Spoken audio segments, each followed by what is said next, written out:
সালাতের নামাজের ১৩টি ফরজ রয়েছে।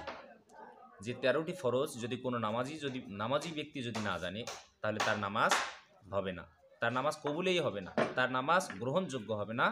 সে নামাজ পড়বে কিন্তু আল্লাহ তাআলা সেই নামাজকে কখনো কবুল করবে না। তো এইরকম নামাজের ১৩টি ফরজ রয়েছে, যে ১৩টি ফরজ প্রত্যেকটা মুসলমানের, প্রত্যেকটা নামাজের কিন্তু জানা দরকার। কিন্তু আমরা জানি না, বা ছোটোবেলায় শিখি নাই, বা অবহেলা করেছি, এরকম কিন্তু আমাদের হয়ে থাকে। এই কারণে আজকের ভিডিওটা প্রত্যেকটা নামাজি ব্যক্তির জন্য। আপনারা নামাজের ১৩টা ফরজ অবশ্যই জেনে নেবেন, কারণ এই নামাজের ১৩টা ফরজের মধ্যে একটা ফরজ যদি কোনো মানুষের আদায় যদি না হয়, আল্লাহর কসম করে বলতেছি ওই মানুষটার নামাজ হবে না। সে যদি কিয়ামত পর্যন্ত যদি নামাজ পড়ে, তাহলে তার নামাজ কখনো আল্লাহ তাআলা গ্রহণ করবে না। এ কারণে এই নামাজের ১৩টা ফরজ আমাদের প্রত্যেকটা মানুষের জানা কিন্তু অত্যন্ত জরুরি। তো চলুন কথা না বলি, আমরা জেনে নেই নামাজের ১৩টি ফরজ সম্পর্কে। সেই সাথে বলে রাখি, ভিডিওটি দেখে উপকৃত হয়ে থাকলে অবশ্যই ভিডিওতে একটা লাইক দিবেন, এবং চ্যানেলে নতুন হয়ে থাকলে অবশ্যই চ্যানেলটি সাবস্ক্রাইব করবেন। তাহলে নামাজের ১৩টি ফরজ, এই ১৩টা ফরজকে আপনার দুই ভাগে বিভক্ত করা হয়েছে। একটা হলো নামাজের বাহিরে ১৩টা, নামাজের বাহিরে ৭ ফরজ, আর নামাজের ভিতরে হলো এমন ৬টা কাজ রয়েছে যে ৬টা কাজ করা কি ফরজ। তাহলে সর্বপ্রথম নামাজের বাহিরে যে ৭টা ফরজ, এই ৭টা ফরজ সম্পর্কে আমরা আলোচনা করবো ইনশাআল্লাহ। ১ নম্বরে হলো শরীর পাক। আপনি আমি যে নামাজ যদি পড়তে যাই, তাহলে অবশ্যই আপনার আমার দেহটা পাক হতে হবে, পবিত্র হতে হবে। তো কোনো মানুষ যদি নামাজ আদায় করে, কোনো মুসল্লি যদি নামাজ আদায় করে, আর তার দেহটা যদি পাক যদি না হয়, নাপাক যদি থাকে, তাহলে তার নামাজ আল্লাহ তাআলা কখনো কবুল করবে না।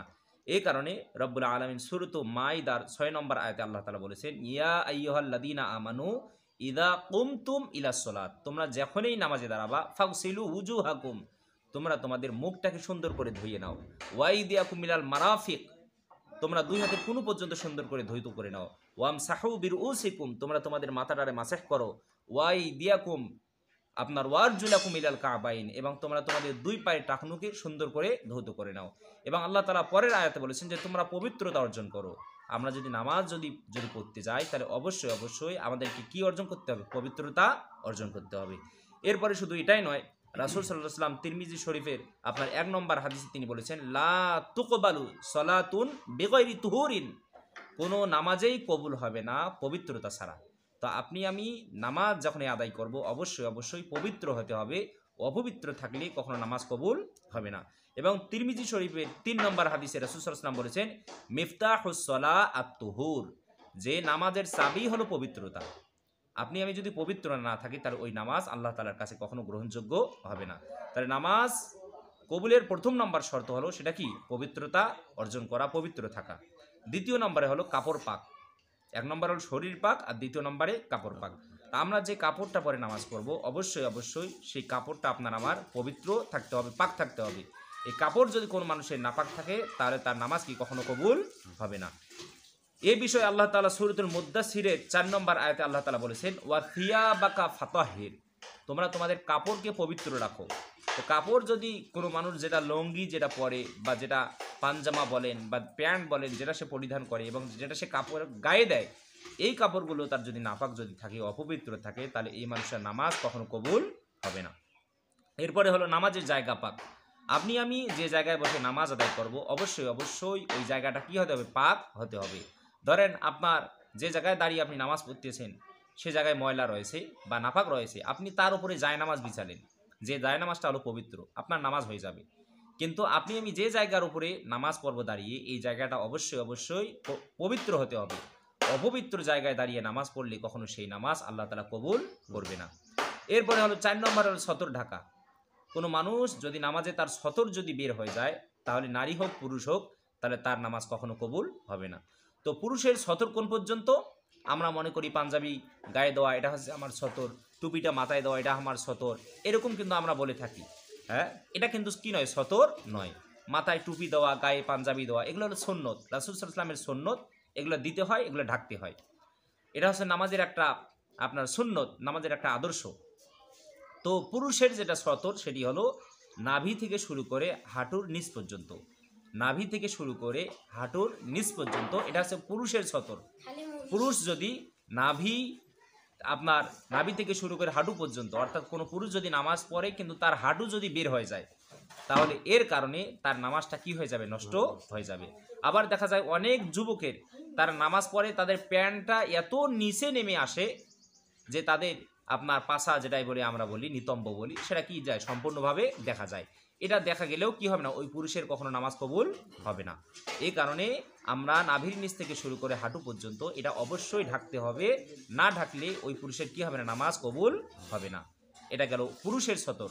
আর মহিলার সতর হলো মাথা থেকে শুরু করে নিয়ে পা পর্যন্ত, মাথা থেকে শুরু করে পা পর্যন্ত অবশ্যই মহিলাদেরকে ঢাকতে হবে, নতুবা তাদের কি হবে না, নামাজ কবুল হবে না। কোনো মহিলা নামাজ পড়তেছে, নামাজ পড়া অবস্থায় তার চুল বের হয়ে গেছে, একটা চুল বের হয়ে গেলেও তার সতর লঙ্ঘন হয়ে গেছে, তার কি হবে না, নামাজ কবুল হবে না। অবশ্যই মহিলাদেরকে নামাজ পড়ার সময় আপনার হেজাব পরতে হবে, সুন্দর করে এমনভাবে হেজাব পরতে হবে যেন একটা চুল যেন কি না হয়, বের না হয়। আবার দেখা যায় অনেক মহিলা নামাজ পড়ার সময় সে এমন কাপড় পরছে যে তার পেটের অংশ পিঠের অংশ দেখা যায়, এটা হলেও কি হবে না, তার নামাজ কবুল হবে না, তার নামাজ সাথে সাথে নষ্ট হয়ে যাবে।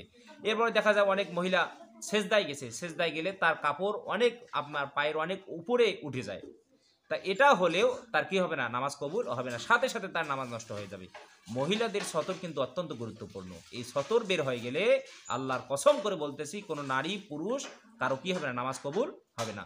তবে মহিলাদের জন্য অবকাশ হলো তারা এই মুখের এই অংশটা বের করে রাখতে পারে, এবং তারা তাদের হাতের কবজি এবং তারা তাদের পায়ের পাতা, শুধু কি পায়ের পাতা, আপনার পায়ের যে এটা অংশটা আছে এটা শুধু সে বের করে রাখতে পারে, কিন্তু পায়ের আপনার যেটা টাকনু আমরা বলি এই পর্যন্ত, আপনার পায়ের গিরা পর্যন্ত, আপনার পায়ের গোড়ালি পর্যন্ত অবশ্যই অবশ্যই মহিলাটাকে ঢেকে রেখে তারপরে তাকে নামাজ আদায় করতে হবে। এই কারণে মহিলাদের জন্য উত্তম হলো তারা আপনার শাড়ি কাপড় পরে নামাজ পড়বে না, তারা পায়জামা কামিজ পরে তারা নামাজ পড়বে, এবং তারা বড় বড় হিজাব বর্তমান জামানায় পাওয়া যায় এগুলো পরে তারা কি আদায় করবে, নামাজ আদায় করবে। এটা হলো মহিলাদের সতর। অবশ্যই সতর বের হয়ে গেলে কোনো মানুষের নামাজ হবে না। এরপরে হলো কেবলামুখী হওয়া, কেবলামুখী হয়ে নামাজ আদায় করতে হবে। কেউ যদি কেবলামুখী না হয়ে যদি নামাজ যদি আদায় করে তাহলে তার নামাজ কি হবে না, কবুল হবে না।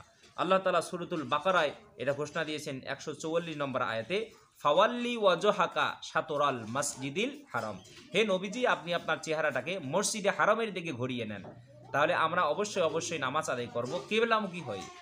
হ্যাঁ, আমাদের যেটা কেবলা কাবা এদিকে মুখ করে আমাদেরকে নামাজ আদায় করতে হবে। কোনো মানুষ যদি তার মুখটা ঘুরানো আছে অন্যদিকে কিন্তু তার বডিটা কেবলা দিকে আছে, তার নামাজ হয়ে যাবে।